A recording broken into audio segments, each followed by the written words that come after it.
Hello, everybody, and welcome to Just When You Thought It Was Safe to Go Back to Higher Education. It is Lankhmar 101 with the meanest professors this side of Nehwon presiding. I am, of course, Mr. Michael Curtis, and joining me, as always, is my co-host on Keep Crawling with Mike and Brendan. That would be Brenda LaSalle. And Hello. joining us also is Jen Brinkhman, who is, if you've ever heard, is our new online convention poobah. So, so we're poobahing her to be online tonight. And joining us from the greatest fan community in the entire world, you may know him from such things as being the dad of Judge Evie, Mr. James Wall, joining us here this evening tonight. So, yes, so hello, everybody. So, thank you everybody for joining me. So it's just not me talking to the wonderful people who've given up their Friday night to learn all about Lankhmar 101. So if you have questions, we have questions prepared because we know how this thing works. We know you start talking amongst yourselves, and then you're not paying attention to the professor at the front of the room. You start passing notes, you start hitting on each other one. That's your own time, okay? So we're top chop. We've got stuff to learn here. All right. So you bring your questions, we'll make sure we answer them, and then but we've got other questions as well. So that sound good, everybody? Mm-hmm. Oh, I'm talking to my fellow judges here. Absolutely. Okay, I'm not interrupting the professor, okay? I'm just gonna sit back. I'm just an adjunct. I literally murdered the professor on the way here, so that's it. So, all right. I feel a little bit Hermione going into all this. I'm just like, I'll sit and wait till it's time to raise my hand and answer. Okay. Well, I know for a fact you have pored over the rules in great detail, correcting all the mistakes that I put in them. So, all right. So we couldn't think of a better person to bring on. You, of course, have been a fan of Lankhmar from the very beginning. Brendan, having just gone through a number of the Lankhmar adventures in Blaze Against Bandwidth, and James, you have been running a Lankhmar campaign for how long now? Since the PDFs came out, I'm on my third campaign, and I've run all the modules, with the exception of we're doing Violence for Vidashal now, and I have the 5th level one left, and I'll have knocked it all out. Right. All right. So nice. So we know all about Lankhmar. So if you were tuning in tonight, if you were coming in hoping to find Critical Role, you have missed it, but we're going to teach you all about what exactly is Lankhmar and how is it different from Dungeon Crawl Classic. So let's start from the beginning. So Lankhmar is a game that involves, no, I'm sorry, there's too far back. All right, we'll fast forward a little bit. All right, so Lankhmar is a version of it is a optional version of Dungeon Crawl Classics based upon the works of the great American sword and sorcery writer Fritz Leiber. So it is based on his stories about the two greatest thieves in Lankhmar, Fafhrd and the Grey Mouser. So we got the license some years ago, and we decided to make a version of it. And because of many years of hard work, we now have that out. So Lankhmar is slightly, well, no, I will say this: Lankhmar is exactly DCC if that's what you want it to be. Well, isn't that correct? My fellow judges here is 100%. Absolutely. Yeah. I would say it took my favorite game, which is DCC, and made it into something even cooler. Well, I mean, I'll take that. I'm sure. Great. Thank you. From the very beginning, I always said that DCC can be played just as straight Lankhmar. I mean, like if you love, Lankhmar can be played as straight DCC. I mean, though, if you love DCC, you love all the little fine, all the little funky bits about DCC. You love funnels, you love elves, you have clerics, blah blah blah. That you can all do that. There is nothing that is stopping you from doing that. I hear a lot of times on social media, people are like, "Well, I don't want to play Lankhmar because I love playing a cleric or I love playing an elf." And say that's you can still do that. It's up to it's a discussion between consenting adults, between you and your judge. All right. So, that's what it really comes down to. So communication, that's what it's all about here. Long week, hasn't it, Mike? So basically, when Lankhmar gets very interesting once you start playing what we call the literary version of it. And would one of my co-hosts here like to explain what the literary version? Brendan, you raised a finger. Absolutely. Since this is one of the easy questions, I feel comfortable answering it here tonight. So if you were making up a Lankhmar character, you would make up a first level character rather than a squad of 0 level characters. You've got a few more options. Once you decide what you want your character to be, you can switch 2 of your stats. You roll randomly to see where in the region your character comes from. You might be a native Lankhmar from the Eastern Lands, might be a Mingle, and other places that I'm missing. I can't think of right now. And then once you have your location where your character is from, then you will go ahead and roll your Venison and Doom. So for your Venison, I think they're both D10 rolls. You roll a D10 plus your luck modifier for your Venison. It's a 20. Is it D20? It's a 20. And then minus your luck modifier for your Doom, and that will show you it's some starting things that are of interest about your character, something you're skilled at, or a little benefit you have, plus something that's a hindrance, something you have to deal with on the opposite side of that, to kind of flesh out your character and make you feel more like an actual part of Fritz Leiber's world. Very good. Yeah, that is the case.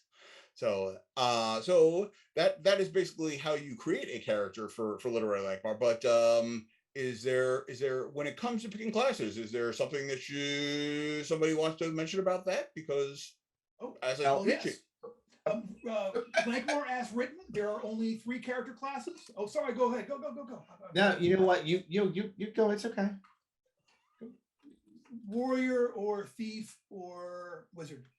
There are so many more classes than that in DCC Lankhmar. You just have to go and find them, because it's not just a wizard. It's a wizard that maybe specializes in black magic or white magic. It's not just a thief. It's a thief of the boss, the swindler, or the assassin path. And it's not just a warrior. Maybe your warrior happened to get the venison that lets him have 2-weapon fighting, or maybe you're like my very good friend Andy, who plays an all-ranged archer mingle with a higher agility than strength, who's still a warrior who rolled to have a few thief skills and is the most fighter thief of any fighter that I've ever seen. So those 3 classes, it's not only 3 classes, it's like 50 classes. You just have to look for them. That is an absolutely wonderful answer, James. I heartily agree.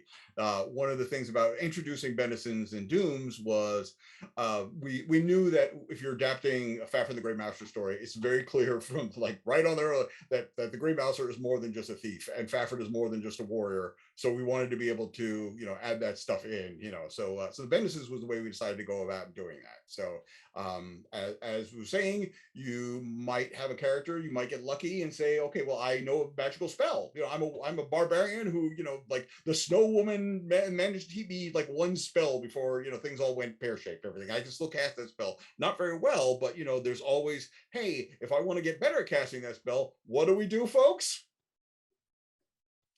Quest for it. Very much. That's right. That's always. I would think Spellbird and get another Venison and Doom. Well, yes. I mean, well, you hit on something. Is because you get 1 Venison, you get 1 Doom free. Jen, is there a way to get more than 1? You can spend permanent starting luck to gain another Venison, but then you have to roll for a Doom as well.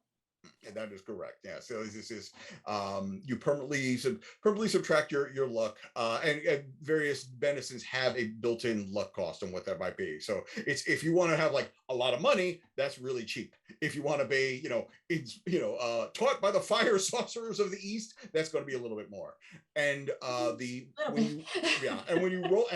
when you roll for your Doom the second time, you add the cost of whatever that Venison was to it. So if you did buy that thing that cost you 4 luck points, you're adding +4 to your Doom roll as well. And as you can probably guess, the lesser Dooms are at the top of the chart, and then the really bad ones are toward the bottom of the chart. So so I think it's fair to say, I want to point out to anyone out there, since, well, I mean, I'm the person the least affiliated with anything here. I'm the least most unofficial person here. So my pro tip, if you're a player, never spend luck to get money, because the judge has so many ways to take it away from you. And when we get to carousing, there's so many ways to lose your money. You're going to be broke for the entire campaign. You're going to be in debt for the entire campaign. you guys, you folks run a mean Lankhmar campaign. Apparently, I just give out treasure all the time. It's the dice. The dice do it. Almost every carousing roll is you're broke. You've lost all your money. How many times did we set the brothel on fire? Yeah. Oops. If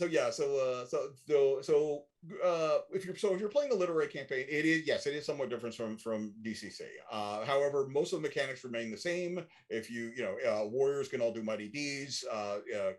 Wizards can cast spells. They can spell burn. However, we did tweak one thing about wizards. However, we decided to get. Speaking of we decided. I'm not speaking in the royal we. There was actually other people involved in this decision. But we decided to get rid of mercurial magic, mercurial effects in DCC Lankhmar because I was specifically trying to avoid what I call first day rat head. So, if things go horribly wrong, the very first spell you cast in DCC as a first level wizard, if things go horribly wrong, suddenly you have the head of a rat. And so we were trying to cut back on that a little bit in Lankhmar because it kind of goes against the literary feel of the story. So we came up, however, we just didn't want it to be very, very boring. It's just like everybody's magic missile is exactly the same. We introduced something which is called stipulations, spell stipulations. Now, would one of my compatriots like to discuss tell them about what spell stipulations are? Not everyone at once. Okay. Spell stipulations, you would roll a percentile and, modified by your luck modifier, of course. Just like you would with mercurial magic, but it's going to be a little more subdued is probably the best way. The way we like to explain it is, that wasn't choking cloud, that was a sewer grate blowing off, really?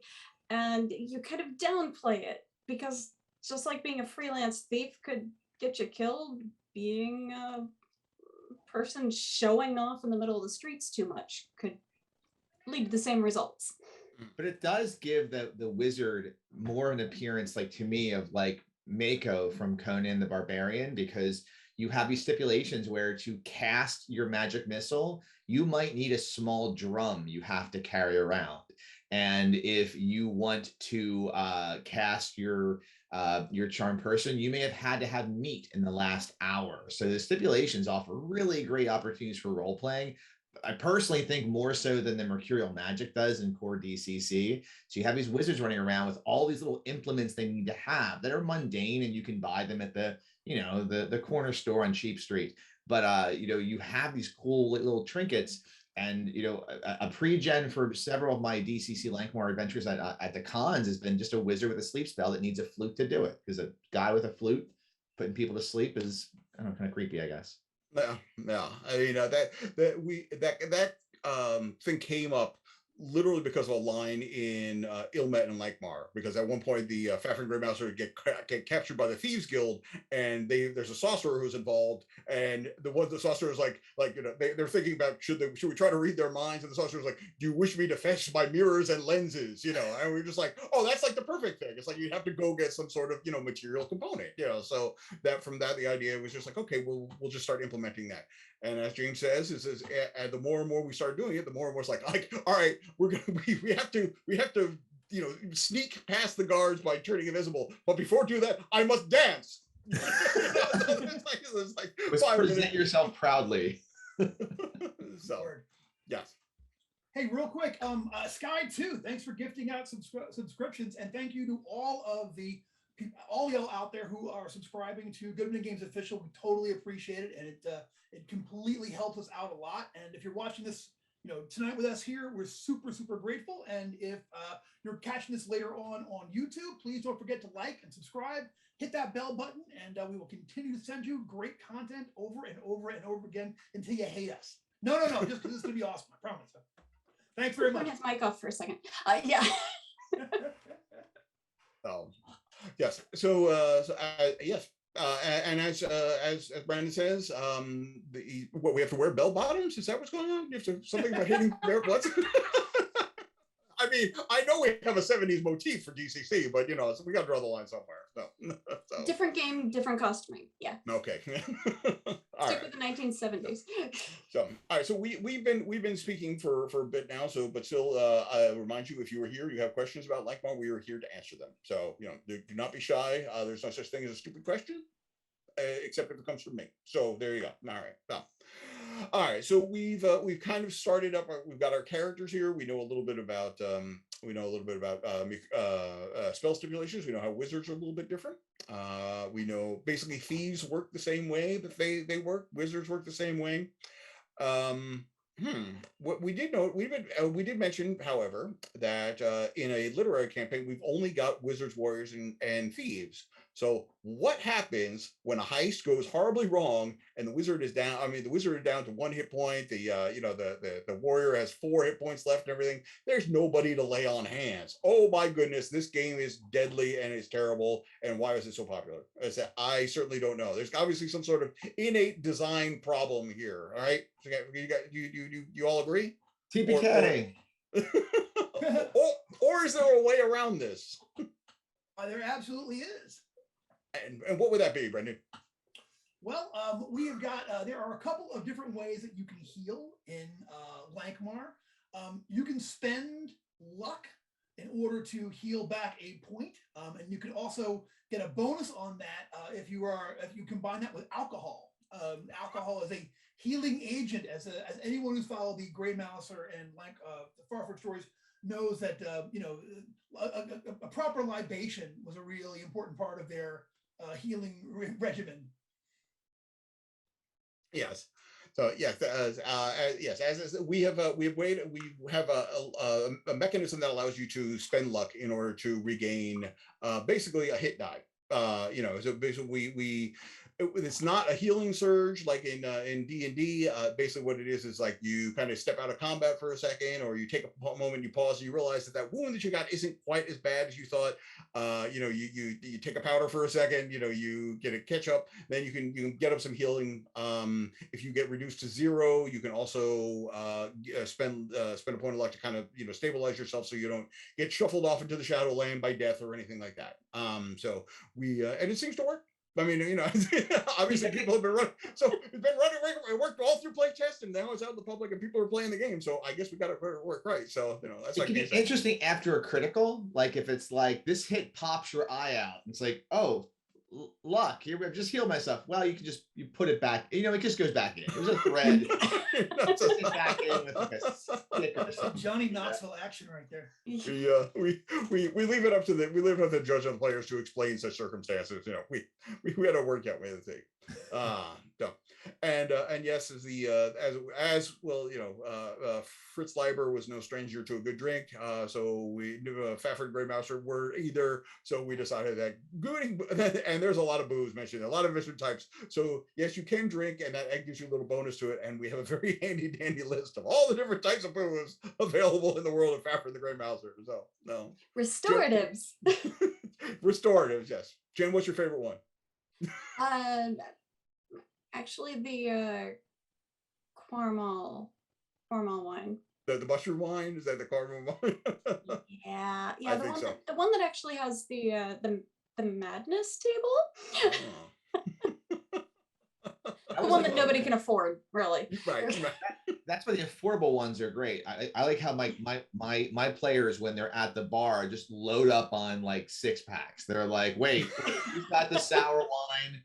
Okay, who has that stuff that the Mingles make that's made like in a sheep's bladder? All right, let's all pack this in. Let's go to the dungeon, So very much so. Yeah, I mean, again, that all helps. Not only is that faithful to the source material, but it's also a kind of way to get the players involved. It's a very immersive experience because when was the last time you actually had players just like, oh, what, they're out of Mingle sour wine? Oh my god, that's adventure seed right there if you want it. I mean, it's like we have to restore the Mingle sour wine. We have to find the distributor. Like what happened to him?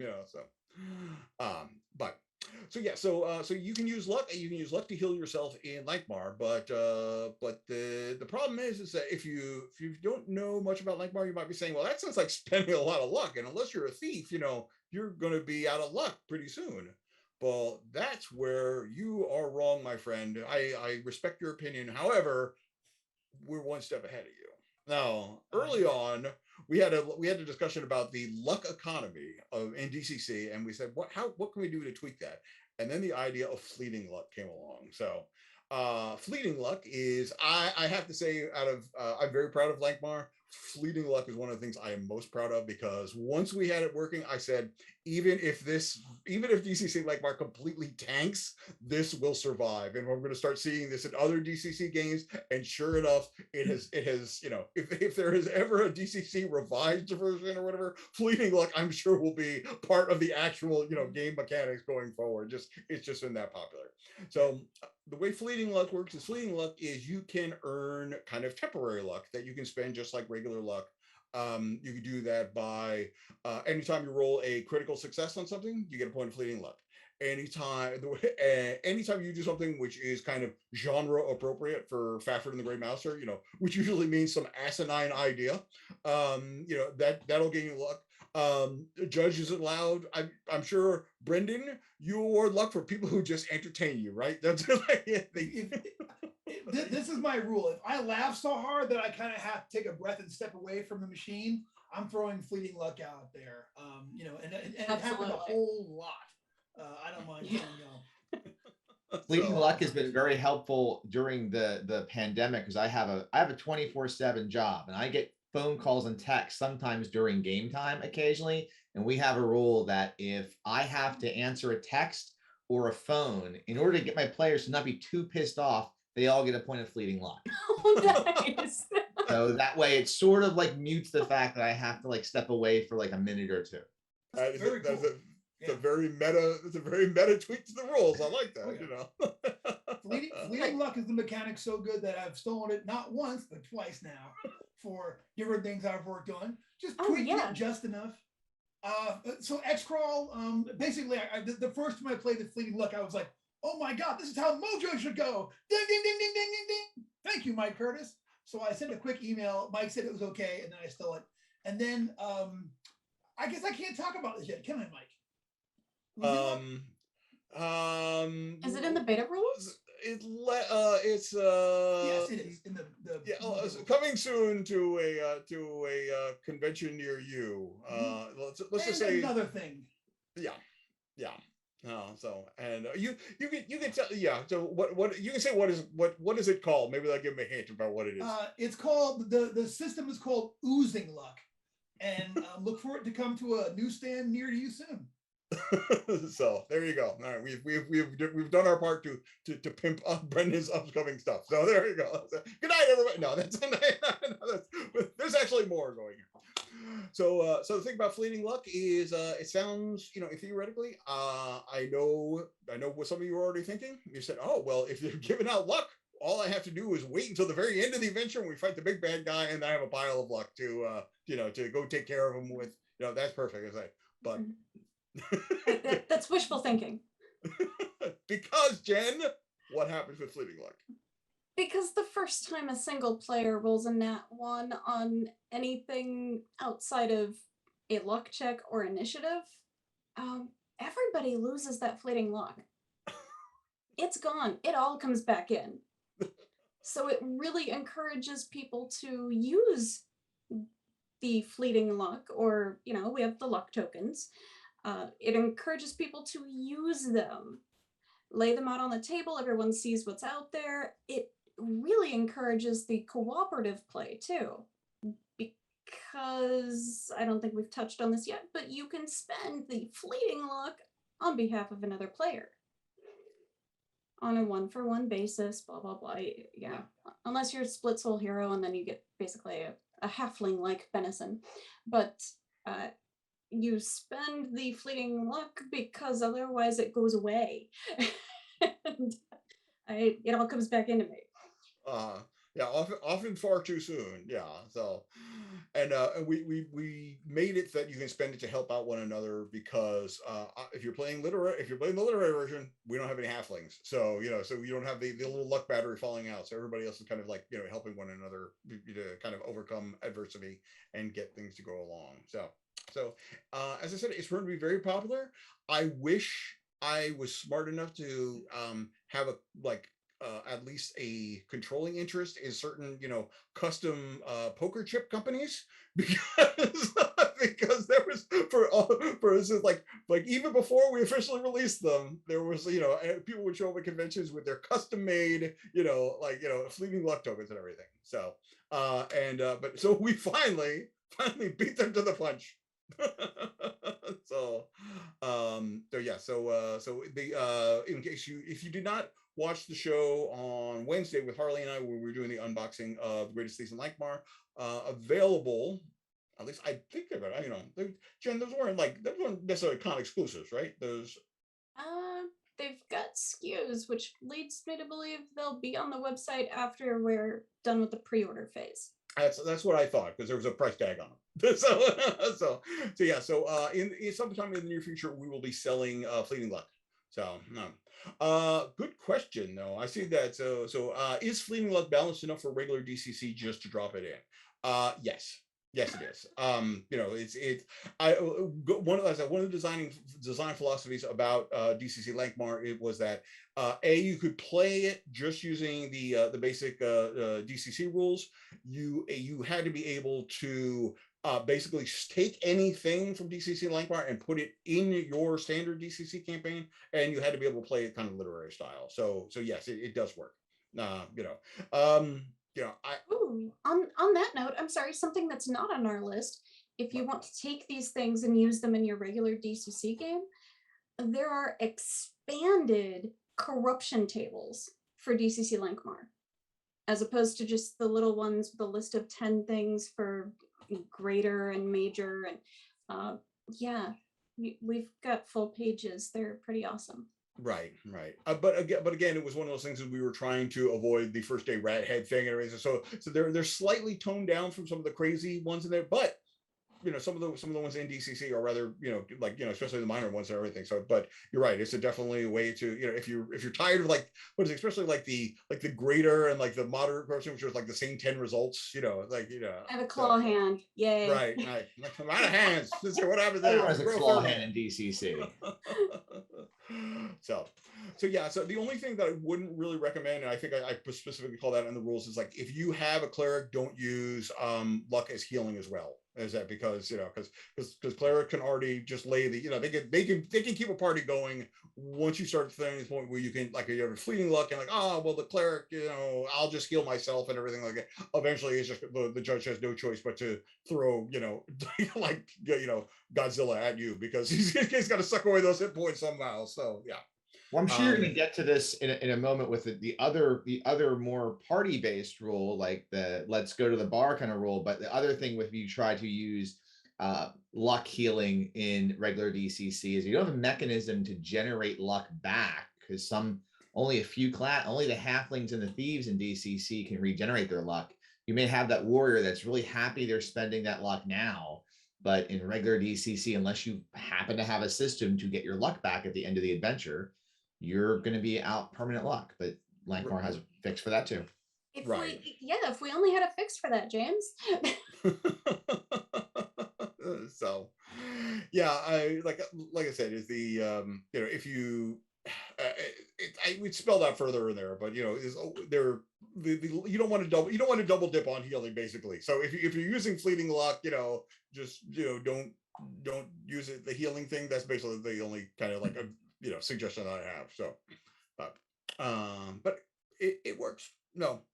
So all right, so that's just the long and short about fleeting luck. You can, and once you're out of fleeting luck, because that happens, you can spend normal luck as well, and you can there's sometimes when you have to spend your luck really down, and that's kind of bad. I mean, that's horrible. I mean, if you're using all luck and everything, but it's very much along with the the source material. Fafford and Greymaster, they stretched the things pretty far, and then they came into a bad situation, and then yet somehow the next story things are better. No, if there was only some sort of cunning way we could introduce that mechanic into DCC Lankhmar. And James, you were the one who brought it up on the list and wanted to make sure we talked about it. So how, for example, is another way to get luck back, especially in between adventures in DCC Lankhmar? Bribe the judge. Wait, no, I'm sorry. Carousing works too.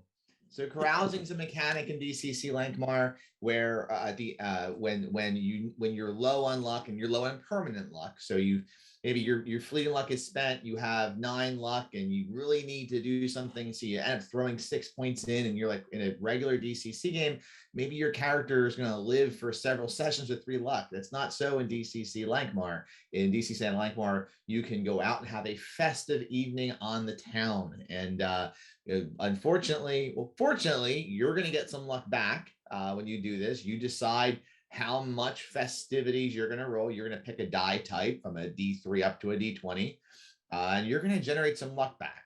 But you're also going to have something maybe interesting happen to you, whether you end up broke, which happens to my wife Jen's character every time she's just broke. Or alternatively, you end up in the bedroom of maybe the Overlord's mistress, and that's where the next scene kicks off. No. Well, I just say that is correct, but it's not always that there's a 50-50 chance roughly that something you can get away with getting more luck. Your players or the playtester players had different dice than my players than my players. Okay, I'm just it's almost always something crazy. All right. Well, if I'm recalling something, is it either has, if the carousing, the luck die that you roll either has to come up as odds in order to roll on the carousing table. Wait, maybe I'm running it wrong then. I'm pretty sure it's all the time. No. Yeah. I don't know. Judge's discretion. I'm gonna have it happen all the time in my games. Yeah. My players watching this right now, I'm not changing my rule on this. See, that's the problem about designing these games. You go through so many iterations. Yeah. So, but anyway, but yeah. So, but I have to say that Harley was the one who geniusly came up with the idea of let the players decide how big a die they want to roll. So, because originally I was just like, can we just have some sort of set thing and everything? And then Harley was like, no, if they want to roll a D30 and get 30 points of luck back, sure. That's exactly it. The larger the die, the larger the risk. Mm-hmm. But even if you roll a D3, there's a 1 in 3 chance that nothing happens. You don't recover anything, or you end up even broker. So yeah. So the kind of the somewhat expected, but not as expected as we had imagined at the time. Carousing.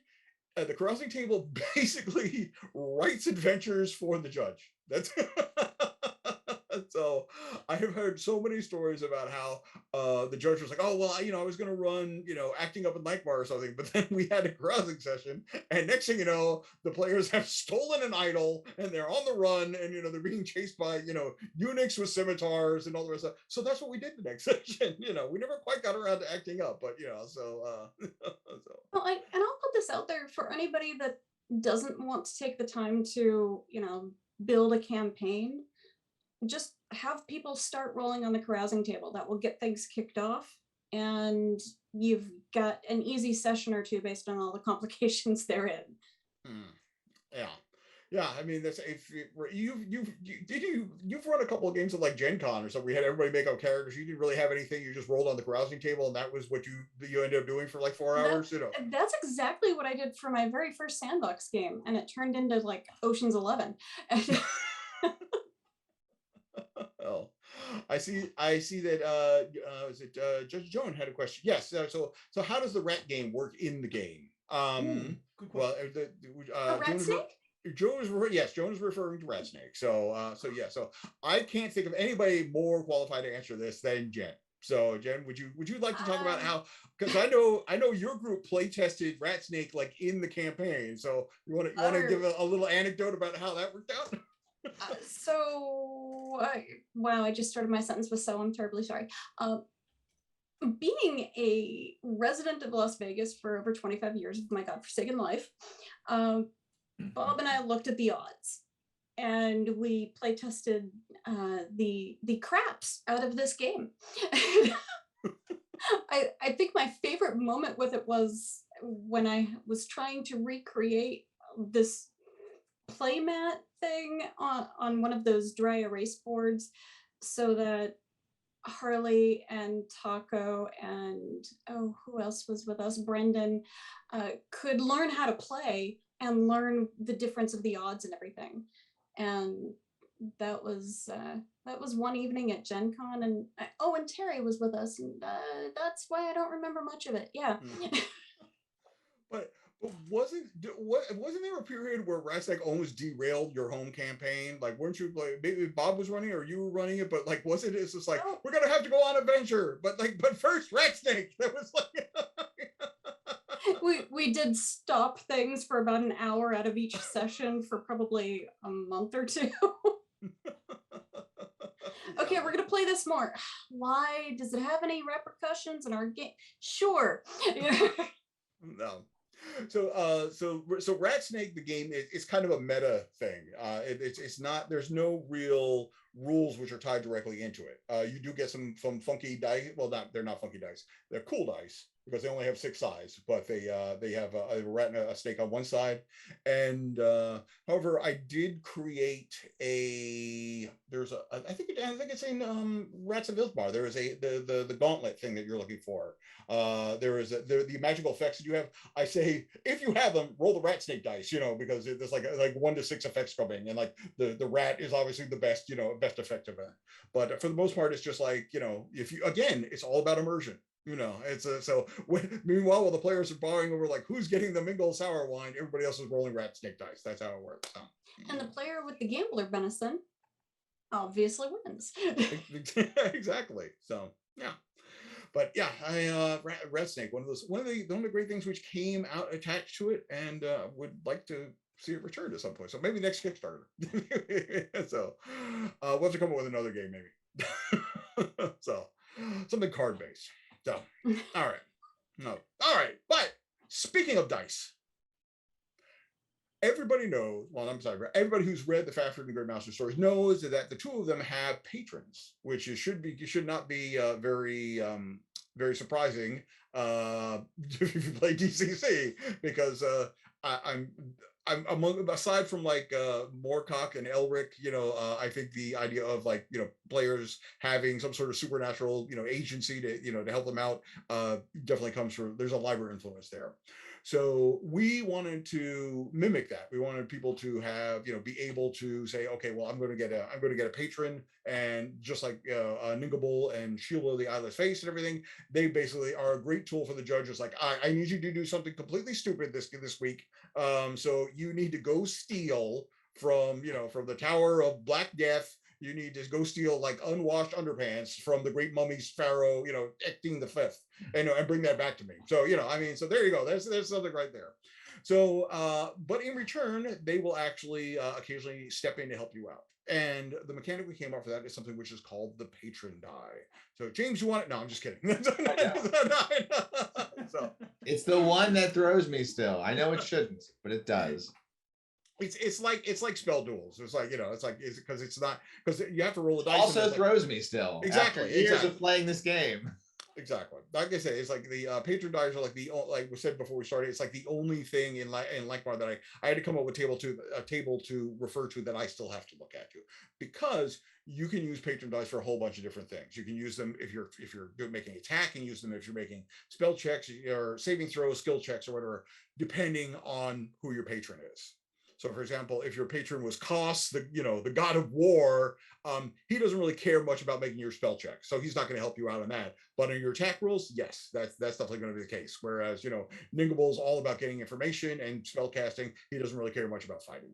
So if you do have a patron, you get to roll a patron die, and that is going to be a die which is going to generally start around D10. So it's D10. So what you do is you roll your patron die along with whatever your action die is rolling. So, so if you're making a spell check, or in most cases it's going to be a D20, it might be somewhat different. But the idea is that you want your patron die to be less than the result on your D20 die, or your action die. So obviously you got a pretty good chance at first, because highest you're going to roll on a 10 side is going to be a 10. So there's a whole range on a a D20 or even a D16 or something, which is going to be higher than that. And if that's the case, if you actually roll under your action die, then you kind of look at the result and everything, and there's a handy dandy table say, okay, I'm now going to get a +4 bonus to this because my patron is willing to help me out on that. But of course, every time your patron helps you out, they're going to be a little less likely to help you next time. So we use the dice chain. So so the next time you invoke your patron, you're going to be rolling a d12, and then if they help you out again, d14 to d16. Eventually, you start rolling the same size die as your action die. Sometimes you're rolling higher than your action die, and at that point, they're obviously they're not going to step into you. Now comes the cool part. Well, at least as far as the judge is concerned. In order to reduce your patron die, now you have to start paying back the piper. Now you have to start saying, okay, all right, I'll go steal the underpants. And if you do so, then you get to reduce your patron die back, a step or two, or all the way back to the beginning, depending on the judge. So the real important takeaway here is that anybody can have a patron in Lankhmar. Well, I mean, anybody can have a patron in DCC, but people just kind of overlook that.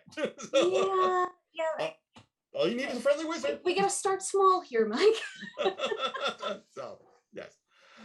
But this is a way so that you can actually have more than one patron. But woe to you if you start getting favors from both of them and someone finds out.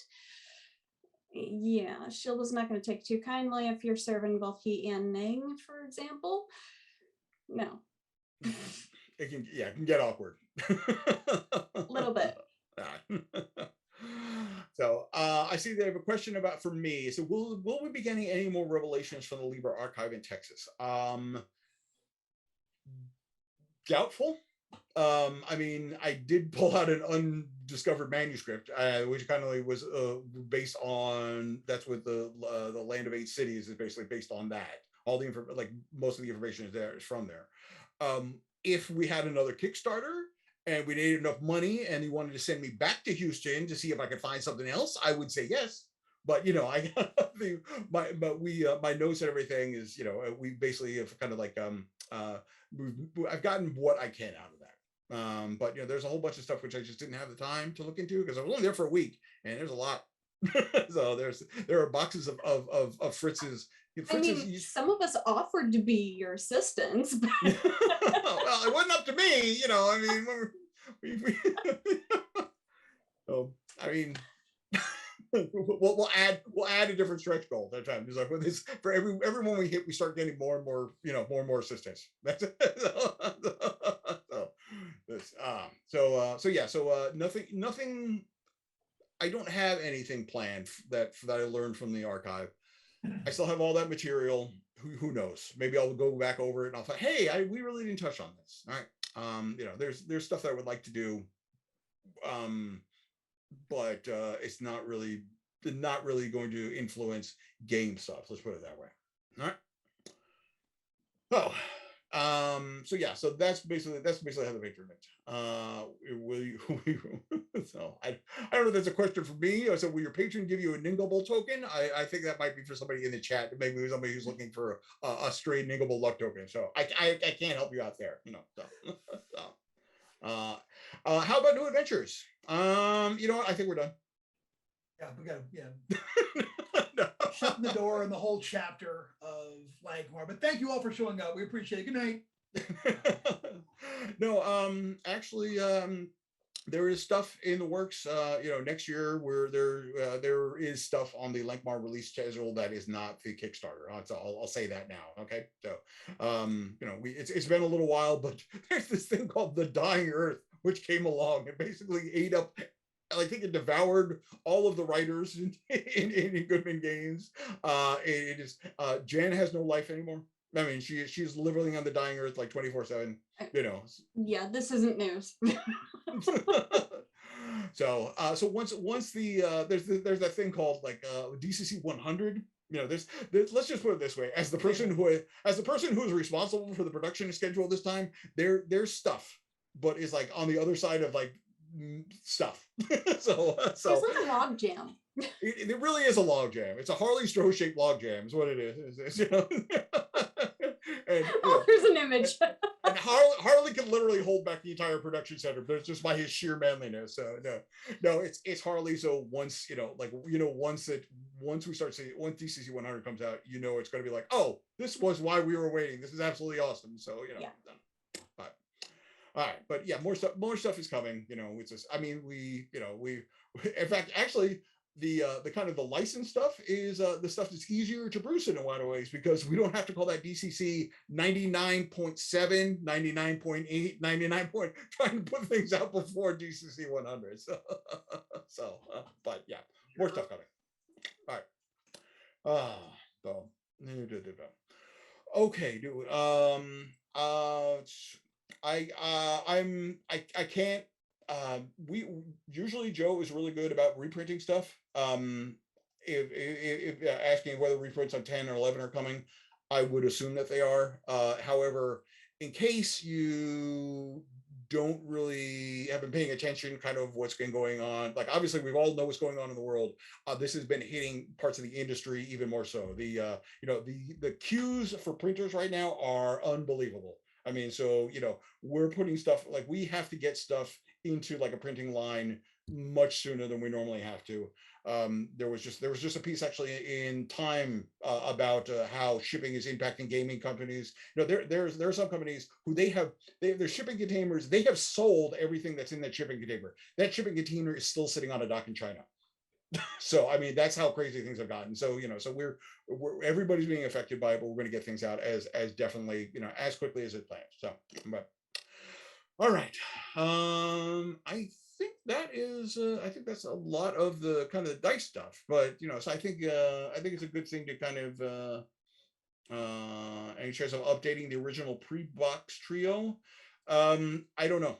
I really don't know. Is some of that stuff has been folded into the stuff that materialized. It is available PDF. In that case, it is evergreen. But you have to remember, a lot of that stuff was printed before the box stuff came out. So there's enough stuff that, like, if you read Mask of Lankhmar, or if you run Mask of Lankhmar, there's something like, look for our exciting chase rules in the box set. There are no exciting chase rules in the box set. We never got it. Yes, Jen? You can use the chase rules from Greatest Thieves now. Exactly. That's it was designed. I think somebody picked up something. Hey, we didn't have any chase rules. Maybe we need to incorporate them here. So and we'll get some tiles involved in that too. So dumb. So all right. So what other series do you like to recommend to folks to give the Lankhmar feel? I say, why settle for anything which is not second best? I literally have, if you want to run Lankhmar, I would say read Lankhmar, but I would also say, is it possible to run DCC Lankhmar without having read it? Opinions, yeah. Panel. Now it's become the McLaughlin group. Brenda LaSalle. I would go with.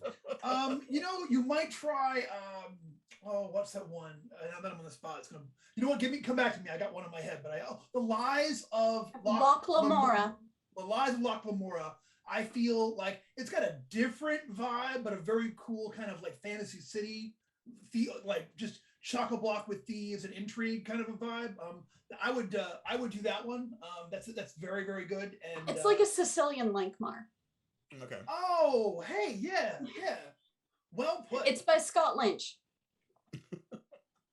Yeah, that one. It's one of my favorites. Yeah. I read that like a decade before Leiber. Yeah. Wouldn't you say that kind of vibes up with it? Absolutely. And the authors actually admitted that Leiber was a huge influence on it. That's cool. And yeah, Lochlamora is Mouser, Jean is Fawford. Yes. That's nice. Very much so. Yeah. I mean, I always say that because Lankhmar predates all of D&D, like all of fantasy role playing, and so much of that kind of fantasy boom that came about in the 70s and especially in the 80s. Lankhmar is kind of like the fantasy city. I mean, it casts a shadow over every fantasy city that has come back, after that fact. So to go you wrong is, if you have a favorite fantasy, city stuff in it, I'm willing to bet you can adapt the stuff from Lankhmar in order to do that. There are people who are I know there are people who are running Punjar games. Punjar is basically Lankhmar anyway, but I mean, they are using the same materials. It's all about it's all of that very kind of gritty, what I always call blue collar heroes type of gaming stuff. So yeah. So if you got it, if you're something out there, if you want to run DCC Lankhmar and Greyhawk, I mean, nobody's going to stop you, and I'm sure you can make it work. So there you go. To add to the fiction side of this, since I'm the person that says I really think you need to read Lankhmar if you're going to run Lankhmar, and the good thing is you're not talking like this isn't the Stephen King's The Stand here. At least read the first couple. At least read Ilmet and Lankhmar. But since I draw my inspiration from things that aren't just books, if you want the Lankhmar feel, when you're a video gamer, the second Dragon Age game takes place in one city of Kirkwall. It's a whole fantasy RPG video game in one city. So if you would like to get a video game feel for that, that works. And if you like television, a lot of adventuring parties have 4 players instead of 2. So I would recommend HBO's Sex and the City with Sarah Jessica Parker. It takes place in a city. And, I mean, you can adapt some of that over. There's a lot of carousing. A lot of carousing. Yeah, I mean, I have always said that Lankhmar is the city that you know best. So that is, for me growing up as a New Yorker, when I'm thinking Lankhmar, I'm drawing on my own experiences with New York City. Doug and I, when we talk about this, originally Doug is Chicago. So like a lot of you can see that in his art, a lot of it. There's like elements like, I think on the, not on the front, one of the front covers, I don't know if it's the box set, but there's one where there's like a building with like a wooden kind of fire escape in it. That is like literally was like the fire escape outside of Doug's apartment in Chicago. Like it was the same. I've seen pictures of that stuff. It's just like I'm putting that in there. So so if you're from San Francisco, this the Bay Area, like where San Francisco, if you know London, it's London. If you know Tokyo, it's Tokyo. I mean, it's just what it is. So it's so nobody's gonna judge you wrong. I mean, all that matters is keeping, if it's an urban based game. So use what you know.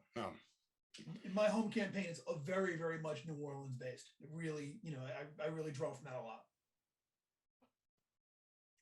Yep. That's all I had. Okay, so I'm going to hold myself out of this. Is like, so if we've talked to you enough and you're saying, okay, I want to give Lankhmar a try, get the box set now available our web store and other 5 places of it. If you it comes with your 3 rule books, which will explain all about character creation, will explain about the world.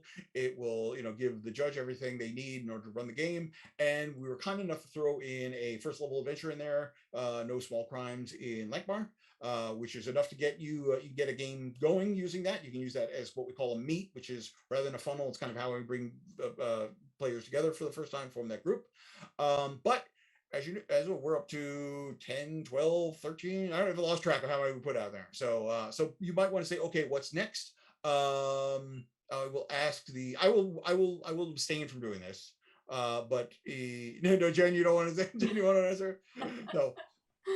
All right. So James, since you have no dog in this fight, if somebody was looking for like a good follow-up adventure, I won't judge your answer. That's okay, because I'm not going to say an adventure. I think the best follow-up for a player, someone new to Lankhmar, would be a dozen Lankhmar locations, which I can it's kind of like Brenda in the background there. You can't see it, but I'm an earlier question about like, are there more adventures coming? Like my challenge always have you gone through the Lankhmar City, the Black Toga book, and done all the interesting locations yet? Because there's a lot of adventures you can just kind of ad lib and like riff off of, but with a dozen Lankhmar locations, it gives you like a dozen fully fleshed out areas that you just kind of cross the streams with that, and some of the material that's in the original box set. You have like, I don't know, 144 more adventures right there. So my recommendation for the next thing to get would be that book. It augments so much more.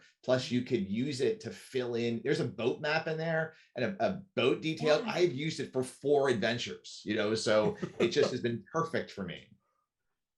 And I love the spread of Thieves House. Oh, it's amazing. It's absolutely amazing. Yeah. Oh, this, yeah. So I'm having post-traumatic stress from trying like, how am I going to describe Thieves Guild? Because literally you have 2 stories and both stories contradict one another. What exactly Thieves House is like. Like, oh, okay, great. So, Brendan, would you recommend adventuring that you've had fun running to somebody wanted to get in? And I have enjoyed all of the Lankhmar adventures I've run so far, but no one's mentioned it yet. So I will mention my absolute favorite, which is one of my all-time favorite adventures, which is acting up in Lankhmar. Oh yeah, Except no substitute. It is the gold standard. It's so Lankhmar, but it also feels like it was written for me, and I yeah, love right. You know what I'm saying? You know what I'm saying? I can't wait to do that some more. Yeah. You know, you could. I want to do a whole campaign of them like following the troop out of the city and going to the 8 cities, and the colonel chases them and such. I can't recommend that enough. Just trust me on that. It's so unlike so many adventures that you would expect for a fantasy game. That was one of the things that I loved most about dealing with Lankhmar, because I was able to do stuff which wasn't just kind of a dungeon crawl sort of stuff. And, so I was just like, hey, there's that. I mean, Unholy Knights in Lankhmar is basically, that's half a murder mystery, before we actually get to the dungeon crawl. So, I mean, that's the advantage of running stuff in the city rather than like we have to go down a hole and steal stuff. There's nothing wrong with that. So, all right. But yeah. I think I would say if you're looking for a real taste of Lankhmar and you want to fully immerse yourself right off the bat, do Gang Lords, because you've got a total of 4 opposing factions, especially if you include the Watch. So it's got a timeline going, so it depends on how you interact with one particular gang. Things can roll into motion, and you, as a warning to the judge, you may end up in a completely different place than you expected. Yeah, and I will. Right, and I mean, Harley did in 20,000 Words with Gang Lords, which I was trying to do with like 180, whatever it was and everything. So it's a perfect. However, I will with this caveat of that. Do not expect to say, oh, I have to run a game tonight. I'm going to pick Gang Lords. I'll run Gang Lords. Gang Lords is one of those adventure that you have to read through because there's so many different factions and things can go in so many different ways. That's something you might want to break out the highlighter for that, and just making notes or something, what's going on. Yeah.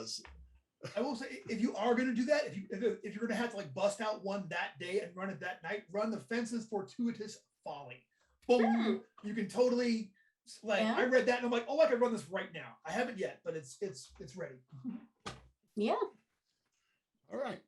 So yeah, so there's plenty of stuff. There's plenty of stuff out there. We obviously we still have the license.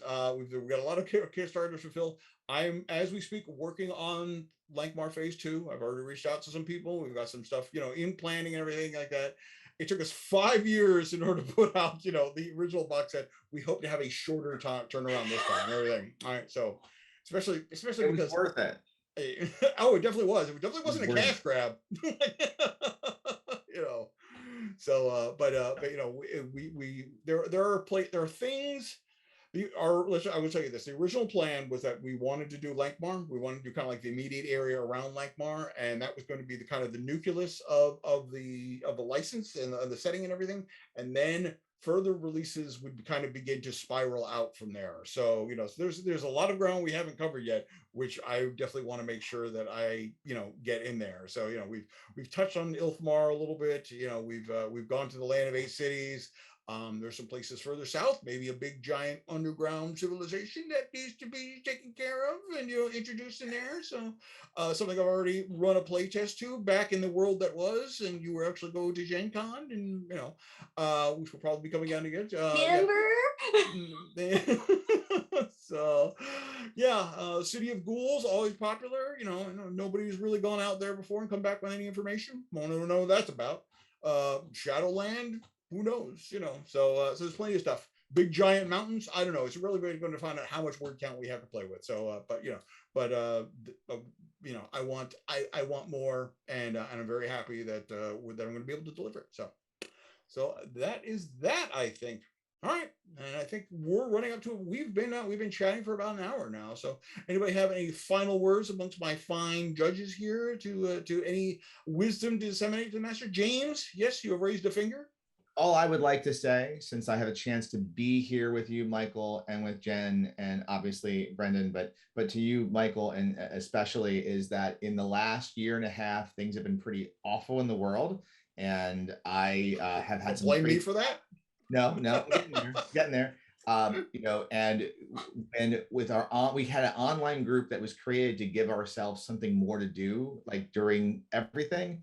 And the Wednesday night game we've had with Lankhmar has been just such a invigorating experience for us. I want to thank you, because whether you realize it or not, what you do and what all of you at Goodman Games do has really helped support and bolster those of us, especially those of us who are working in some industries that are very adjacent to what's going on. So that my personal thanks to you, and how happy I am that I was able to be here, just because, you know, it has been such an important thing in my year to have this campaign. So thank you so much for creating this, and for all of us who get to enjoy it. Well, thank you very much. I have to say is that I do appreciate that. My attitude has always been, I am the guy who works at the Star Wars toy production line. I am the guy who, you know, puts all the neat things in the box and then puts it on the shelves and you buy it. And what you decide to do with all the neat things that are in the box, that's, you know, you're the ones who are responsible for telling the good story. I'm just die casting, you know, Greedos and C-3POs and putting them in their box, you know. So yeah, but thank you. Yeah, no. All right. Stop deflecting, Mike. Smiles, I think you'd shut up. Oh, hey, you know, last thing you want to do in this business is get an ego. So, you know, because nobody deserves it. So, all right. All right. Anybody else have anything fine thing to say, or should we ready to wrap this up? Lankhmar adjacent. Tales from the Magician's Skull, number 6. We have some of the first approved fiction for Fafhrd and the Grey Mouser, approved by the estate of Mr. Leiber. Yay! So there you go. If you want to see something that hasn't been that hasn't been printed since last millennium, then there's a way for you to go. So and it's new fiction. The newest fiction in 1,000 years. Right? Depends on my math checks out, right? So all right. Something like that. All right, Brendan, you got anything, any funny ha-has to say to the people before we call it night? Just thanks so much for tuning in. And James said everything I was going to say. I was planning something similar, but James nailed it. And that's, you know, and thanks so much for showing up and for being here a part of us tonight, and, you know, and hanging out with us, and for talking about Lankhmar. Get out there and run a game, play some for the road crew, and you know, take some pics, send them my way. I'd like to see them. So just thank you all for showing up, and all love, and you know, beware the alley bashers. They are out there.